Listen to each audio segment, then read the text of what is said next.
Gary, does the Cup come at a good time for Cheltenham? I don't think I've thought about it coming at a good or bad time. We've had a couple of decent results, Lincoln and Wickham, and sometimes you wish you could keep that going. But I'm always excited by the FA Cup. I've had some good little runs as a coach and as a manager in the FA Cup, so I look forward to it. So it's a chance really just to put the league on hold for a minute and hope that we can get through the next couple of rounds and get a big payday for the club in the third round. What is the secret to getting the Cup run going? Obviously, win your first game, but apart from that, Yeah, I think everybody's up for it. You know, they say up for the Cup, and you really have got to be up for the Cup because you can get beat by anyone, as over the years has been proven. If you're not up for the Cup, then you can get beat by sides in lower leagues against you. If you are up for the Cup, then people will see that in your performance. And most supporters want their club to do well in the FA Cup because it's always nice to get through a couple of rounds and bring a big team down to Wadham Road. and does it help that, yes, Maidstone are a non-league team, but you've got players who've got non-league backgrounds who know what's required and they'll know what it's like to be in the Maidstone dressing room, and so that should help avoid the upset. Yeah, well, of course I was on the other side of that with Yeovil. Yeovil were one of the, I think still are the most, they've won the most games as a non-league team in the FA Cup.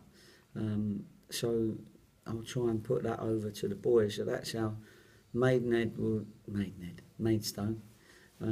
would see us as a bit of a scout. And it's a league club, and we got to make sure that we're not a scout for them. We was last year with Sutton, and little did we know that they were going to go on and end up getting beat by Arsenal in the whatever it was round. Was it Arsenal? No, Fifth round, I think. Yeah. Fifth round was it? So they did very, very well. So we've got to try and make sure that we don't slip up this early. Now we won't disrespect Maidstone for sure, because they're the current form team officially in the I think last 6 games in the conference or in the National League as it is now. So we've got to be aware that they've got, and I know some of their players. I've worked with a couple of their players, and I know they're going to be dangerous opposition. So we're going to have to be ready for them. Scott Flinders signed this week. Was that a no-brainer? Well, I think so. Just the fact that you said that as well. It is a no-brainer really, because he's done very, very well. When I signed him at the start, or when he first came in, it was a short-term contract. It was, for him to show what he could do, and for us to show him what we can do for him. And it was just the right timing to say, okay, you're ready, you're happy, we're ready, we're happy. Let's do it. And it just means I haven't got this summer of looking for a first-team goalkeeper, and then waiting for people and waiting for loans and waiting for this, that, and the other.